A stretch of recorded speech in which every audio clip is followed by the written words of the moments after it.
sobre el tema el antiguo pacto y el nuevo pacto. De esto vamos a comenzar a hablar hoy, vamos a estar hablando hasta el próximo viernes también. Y lo vamos a hacer basado en el capítulo 3 de la segunda carta de Pablo a los Corintios. Segunda de Corintios, capítulo 3, versículo 17 al 18. Segunda de Corintios, capítulo 3, versículo 7 al 18. Voy a leer algunos versículos, voy a leer hasta el versículo 14 al menos para introducir este tema en el día de hoy. Usted que nos escucha o que nos sigue por Facebook o por WhatsApp puede escribir y con relación a este tema. Dice así: si el ministerio de muerte grabado con letra en piedra fue con gloria, tanto que los hijos de Israel no pudieron fijar la vista en el rostro de Moisés a causa del resplandor de su rostro, el cual desaparecía, ¿cómo no será más bien con gloria el ministerio del Espíritu? Si el ministerio de condenación fue con gloria, mucho más abundará en gloria el ministerio de justificación. Porque aún lo que fue glorioso no es glorioso en este respecto, en comparación con la gloria más eminente. Si lo que perece tuvo gloria, mucho más glorioso será lo que permanece. Así que teniendo tal esperanza, actuamos con mucha franqueza, y no como Moisés, que ponía un velo sobre su rostro para que los hijos de Israel no fijaran la vista en el fin de aquello que había de desaparecer. Pero el entendimiento de ellos se embotó, porque hasta el día de hoy, cuando leen el antiguo pacto, le queda el mismo velo sin descorrer, el cual por Cristo es quitado. Y aún hasta el día de hoy, cuando se lee a Moisés, el velo está sobre el corazón de ellos. Pero cuando se conviertan al Señor, el velo será quitado. Con este texto yo quiero hoy hablar de lo que es el antiguo pacto y el nuevo pacto.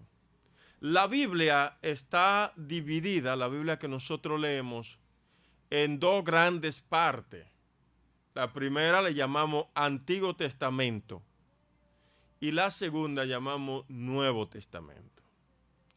¿Por qué Antiguo y Nuevo Testamento? La palabra testamento es lo mismo que la palabra pacto. Así que cuando hablamos de Antiguo Testamento estamos diciendo que hubo un pacto o que hay un pacto que es antiguo, que es viejo. Y cuando hablamos del Nuevo Testamento, estamos diciendo que hay un pacto que es nuevo. Fíjese, Pablo escribe a 2 Corintios con el objetivo de defender su ministerio de las acusaciones que le hacían sus detractores. Pablo tenía muchos enemigos dentro del mismo cristianismo, personas, falsos maestros, que se levantaban tratando de dañar la predicación del evangelio de la gracia de Dios predicado por Pablo. Dentro del judaísmo siempre era perseguido. Y en el capítulo 3, Pablo comienza este capítulo diciendo que ellos son ministros del nuevo pacto. Dice, comenzamos otra vez a recomendarnos nosotros mismos. O tenemos necesidad, como alguno, de carta de recomendación para nosotros o de recomendación de vosotros. Nuestra carta sois vosotros, escrita en nuestro corazón, conocida y leída por todos los hombres. Y es manifiesto que soy carta de Cristo, esparcida o expedida por nosotros, escrita no con tinta, sino con el Espíritu del Dios vivo, no en tabla de piedra, sino en la tabla de la carne, la del corazón. Y esta confianza que tenemos mediante Cristo para hacer algo por nosotros, para no hacer algo por nosotros mismos. Al contrario, nuestra capacidad proviene de Dios, el cual asimismo nos capacitó para ser ministros del nuevo pacto, no de letra, sino del espíritu, porque la letra mata y el espíritu da vida. Así comienza Pablo el capítulo 3, que ya desde el capítulo 2 viene poniendo una defensa de lo que es su ministerio, defendiéndose de aquellos que lo criticaban, que hablaban mal en su contra, y Pablo le dice, nosotros somos ministros de un nuevo pacto. De eso que yo quiero hablar hoy. ¿Qué es un pacto? Bueno, un pacto es un acuerdo que hacen dos personas mediante el cual entran en cierta relación. Un pacto ordinario, las partes se encuentran en igualdad de condiciones. O sea, cuando estoy hablando de pacto entre personas, un acuerdo que hacen dos personas, mediante el cual entran en cierta relación. Al hablar de un pacto ordinario, las partes se encuentran en igualdad de condiciones. Ahora, un pacto en el sentido bíblico, en el sentido de Dios, Dios es el primer motor, o sea, el que toma la decisión, se acerca a la humanidad para ofrecerle una relación bajo ciertas condiciones que la humanidad no puede ni iniciar ni alterar, sino solamente aceptar o rechazar. O sea, el pacto de Dios con la humanidad es un pacto diferente al que hacen dos personas iguales, a un contrato comercial, a un contrato de trabajo que hacen dos personas, incluso a un contrato matrimonial. El pacto de Dios es un pacto en el que Dios se acerca a la persona, en el que Dios viene a la humanidad y le ofrece una relación, le ofrece a la humanidad, a los hombres, tener una relación con ellos, a los hombres y mujeres, tener una relación con ellos bajo ciertas condiciones que la humanidad no puede ni iniciar ni alterar. O sea, no son los hombres y mujeres los que tomamos la decisión de hacer un pacto con Dios, sino Él se ha acercado a nosotros y nos ha ofrecido una relación y nosotros no podemos ni iniciar esa relación ni alterarla, sino solamente aceptarla o rechazarla. Nosotros podemos aceptar el pacto o nosotros podemos rechazar el pacto. Pero nosotros no podemos ni debemos ponerle condición al pacto. No podemos ni debemos ponerle la condición a Dios. No podemos alterarlo, no podemos iniciarlo. No es por nuestra voluntad que el pacto se va a materializar, a llevar a cabo. Es por la voluntad de Dios, es por la iniciativa de Dios.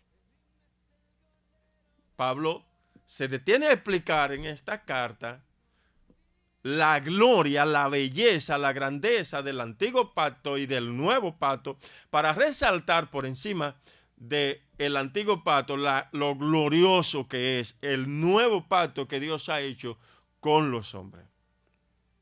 Ahora bien, cuando hablamos de que hay un antiguo y hay un nuevo, estamos diciendo que hubo uno entonces que se envejeció, que cayó en desuso, por decirlo así, y que hay un nuevo. Hay en el Nuevo Testamento, en el griego, en el idioma griego del Nuevo Testamento, debemos entender que el Nuevo Testamento se escribió en griego, no en hebreo ni en arameo como se escribió el Antiguo Testamento. Hay dos palabras. La primera significa neo, o sea, la palabra neo, que significa nuevo en el tiempo exclusivamente. O sea, algo que aparece nuevo. Y la otra palabra es kainó, que quiere decir nuevo, no solamente con relación al tiempo, sino que es completamente diferente en especie en cuanto al antiguo pacto y produce una relación totalmente diferente entre Dios y la humanidad.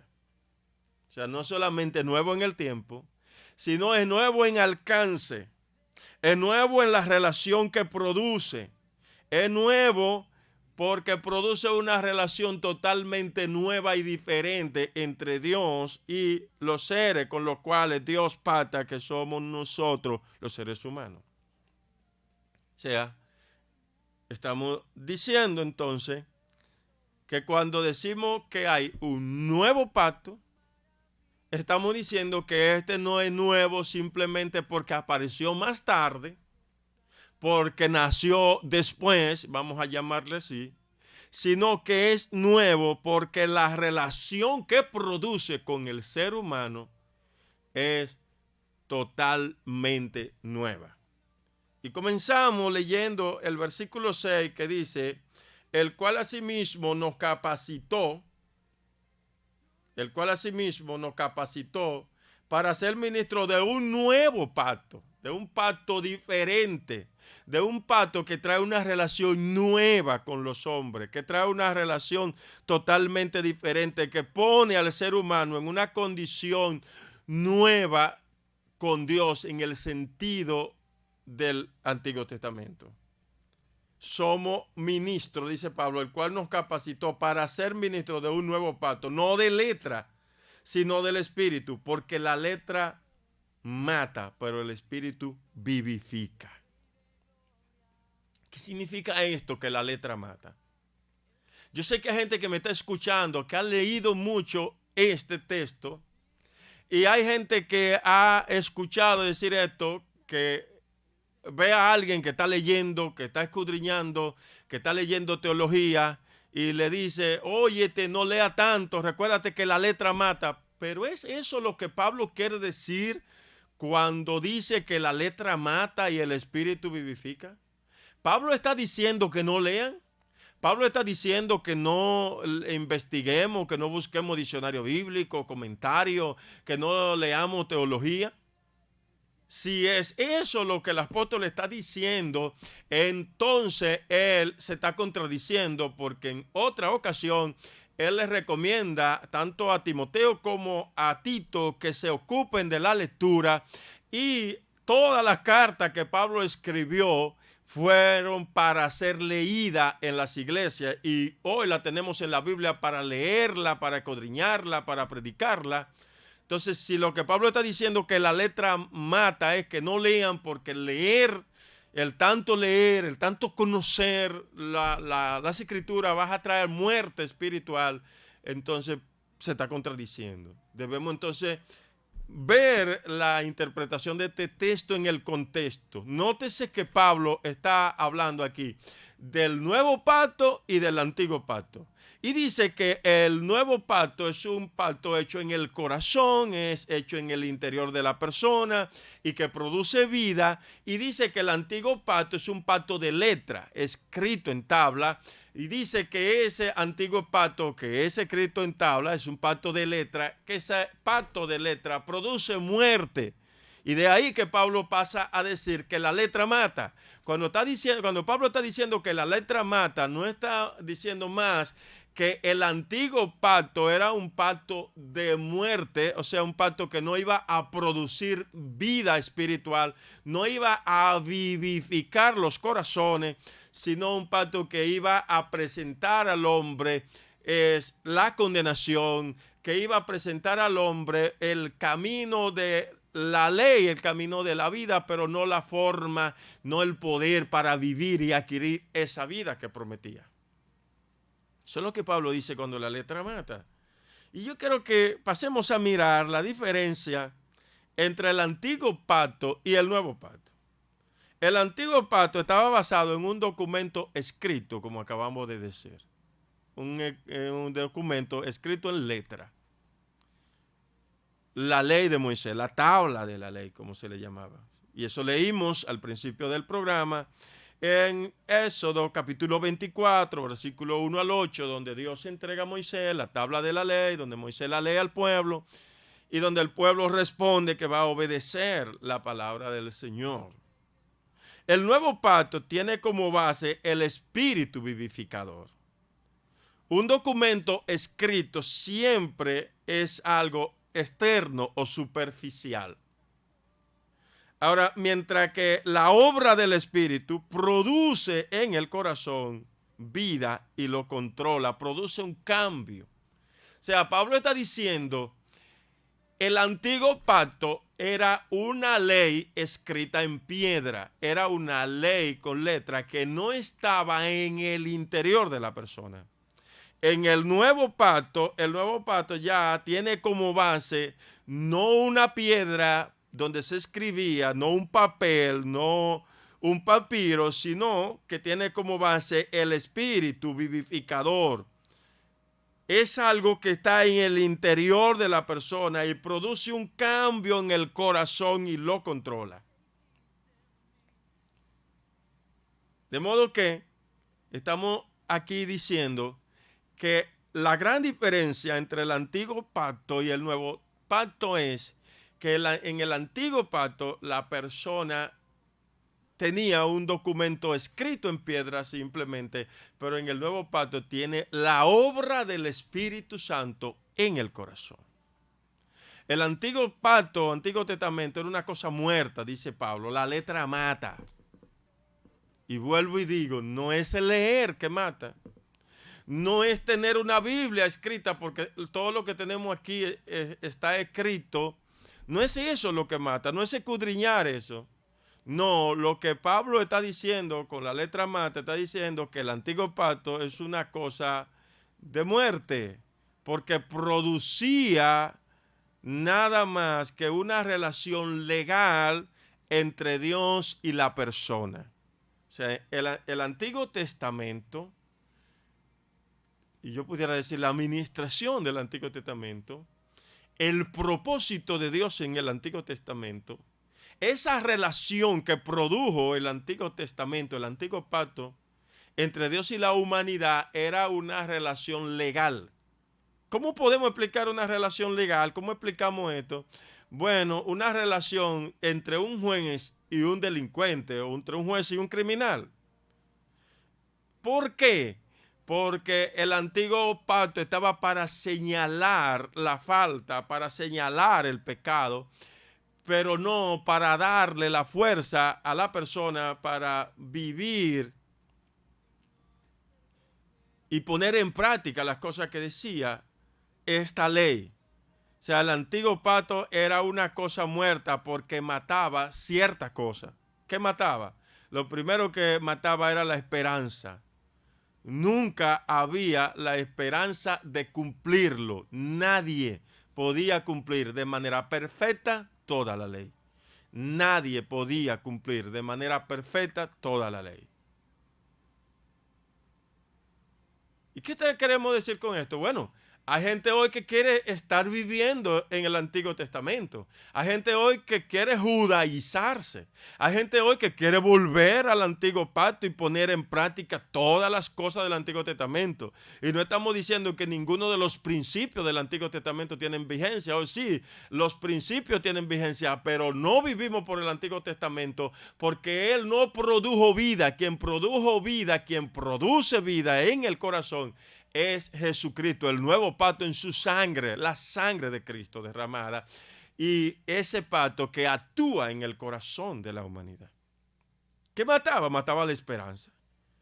Nunca había la esperanza de cumplirlo y por tanto producía frustración.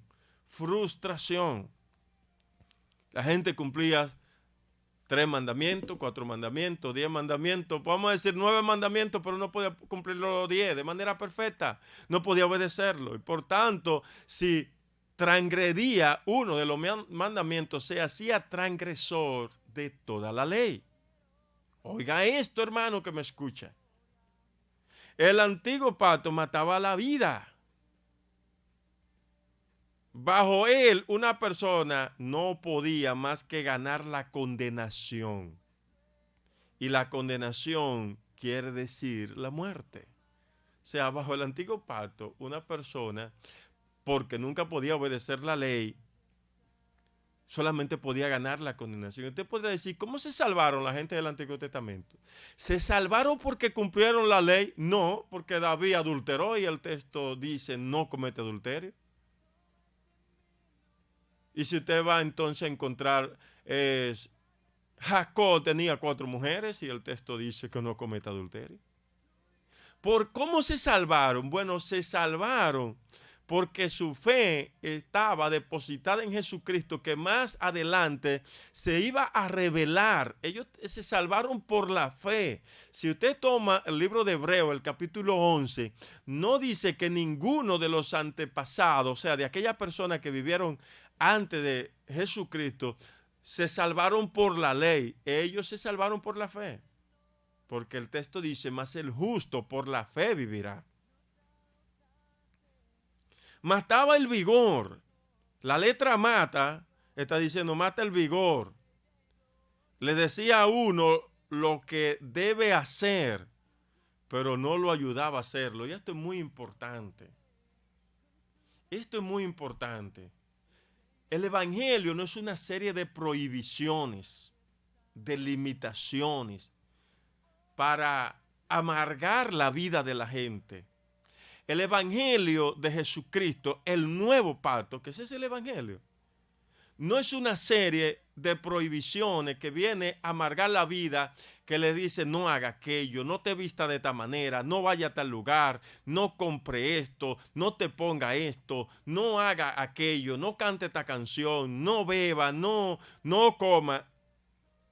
Y nada más le dice eso y no le da el poder para hacerlo. Eso era efectivamente lo que hacía la ley. No matará, no adulterará, no cometerá adulterio, no dirá falso testimonio, no robará, y en fin. Pero al mismo tiempo que la ley le señalaba todas esas cosas, no le daba el poder para cumplirlo. Podemos comparar a la ley y al Nuevo Testamento, el Antiguo y el Nuevo Testamento, podemos compararlo con una carretilla y un carro. Una carretilla es algo que puede tener 4 ruedas y corre, pero tiene que ser empujado por alguien que lo hace desde afuera. Si alguien dejó de empujar la carretilla, esa carretilla no se mueve. Sin embargo, un carro no es empujado por nadie, sino por un motor interno que lo mueve. Un motor interno que mueve el carro, que usted lo enciende y usted no tiene que apearse del carro a empujarlo. El carro lo lleva a usted a diferentes lugares porque tiene un motor interno que lo mueve. Eso es lo que Dios ha hecho con nosotros, los seres humanos, en el nuevo pacto, en el Nuevo Testamento, en el Evangelio de Jesucristo. Jesucristo vino, derramó su sangre en la cruz del Calvario para darnos vida eterna y nos dio el Espíritu Santo que nos da la fuerza, la capacidad para obedecer la palabra de Dios y gozarnos y alegrarnos y deleitarnos en Él. Es por eso entonces que podemos vivir el Evangelio y ser salvos, porque el Evangelio ha traído al Espíritu Santo a habitar en nuestro corazón para darnos la fuerza y la capacidad para vencer. El nuevo pacto es totalmente diferente. Mientras que en el antiguo pacto había una relación legal, en el nuevo hay una relación de amor. Surgió porque de tal manera amó Dios al mundo que ha dado a su Hijo unigénito para que todo aquel que en Él cree no se pierda. Hay una relación de padre e hijo. La persona ya no somos enemigos de Dios. Los creyentes, los cristianos, no somos enemigos de Dios. Dios no está como un juez anda detrás de un criminal para condenarlo, para juzgarlo, sino que la relación que tenemos es una relación de padre e hijo, por tanto, una relación de confianza, una relación de amor. Este nuevo pacto del que Pablo dice que es ministro y que dice que es un pacto muy glorioso por encima del antiguo, la gloria, el esplendor del nuevo pacto, el poder es mucho más. Entonces Pablo dice que este pacto trae una relación de amor. El antiguo pacto fue algo glorioso Cuando Dios lo dio a Moisés, cayeron truenos, relámpagos, el monte humeaba. Y Pablo dice que el nuevo pacto es mucho más glorioso, porque en el nuevo pacto era Jesucristo en la cruz del Calvario, entregándose por nosotros para darnos vida. No una vida eterna que la vamos a recibir en el cielo, sino una vida eterna que la recibimos inmediatamente aceptamos a Cristo. Él nos da el Espíritu Santo que nos sella. Él nos da el Espíritu Santo como garantía de salvación. Él nos da el Espíritu Santo como ese motor que nos impulsa a obedecer y a guardar la palabra del Señor. En el nuevo pacto tenemos una relación de padre e hijo, de confianza, de amor. Ya no somos criminales, ya no somos enemigos, somos hijos. ¡Qué bendición! ¡Qué bendición ha logrado el Señor Jesucristo para nosotros, para su pueblo, para su iglesia! ¡Qué bendición ha logrado el Señor Jesucristo para aquellos que creen en Él! Una bendición que nos ha convertido en hijos de Dios. El nuevo pacto cambia la vida del ser humano sin imponerle un nuevo código de leyes. Fíjense, no tenemos nueva ley en el Antiguo Testamento. No se dieron 10 mandamientos nuevos en el Nuevo Testamento. Corrijo, no hay 10 mandamientos nuevos. Son lo mismo. Ahora, ¿qué pasa? Yo me voy a salvar porque guarde los 10 mandamientos. No, porque no hay quien los guarde. No, el nuevo pacto cambia la vida del ser humano, nos convierte en nueva criatura. Cambia el corazón. Ese corazón de piedra, ese corazón perverso, ese corazón duro, ese corazón inclinado a la maldad, ese corazón inclinado a practicar el mal, el nuevo pacto, en el nuevo pacto es cambiado cuando recibimos a Cristo. El nuevo pacto suministra perdón de pecado por la muerte de Cristo. Oiga lo que dice Mateo capítulo 26, versículo 28. Dice así, porque esto es mi sangre del nuevo pacto que por mucho es derramada para perdón de los pecados. El nuevo pacto suministra perdón de pecado por la muerte de Cristo. O sea, cambia el corazón,